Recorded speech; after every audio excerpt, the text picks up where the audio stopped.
इसी बादशाही में लूना, रोज़ी, फनले, स्किकी, विन्नी और मेलोडिया के लिए एक नया एडवेंचर शुरू हुआ। वहाँ एक पुरस्कार पोर्टल दरियाफ्त हुआ जो दोस्तों को बादलों और आसमान की एक शानदार दुनिया की तरफ ले गया। आसमानी दुनिया जादुई मखलूकात, तैरते जजीरों और पोशीदा अजायबात से भरी हुई थी। दोस्तों ने साइरस नामी एक दोस्ताना बादल रूह से मुलाकात की, जिसने इंकशाफ किया कि आसमानी दुनिया एक तारीकी कुव्वत से खतरे में है। थंडर नामी एक शरीर तूफानी जादूगर ने आसमानी दुनिया को तबाह करने और बादशाही पर हुकूमत करने के लिए जादू किया था। ये सुनकर लूना, रोज़ी, फनले, स्किकी, विनी और मेलोडिया ने थंडर के जादू को तोड़ने और आसमानी दुनिया को बहाल करने के लिए अपनी महारतों और टीम वर्क का इस्तेमाल किया।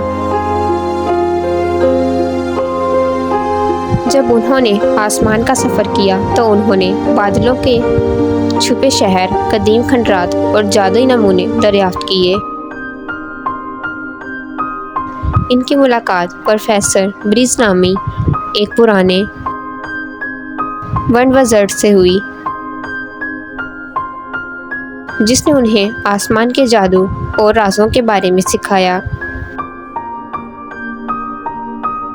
दोस्तों ने क्लाउड, स्प्राइट से लेकर स्काई ड्रैगन तक मुख्तलिफ किस्म के बादल मखलूक के बारे में सीखा। उन्होंने दरियाफ्त किया कि उनमें से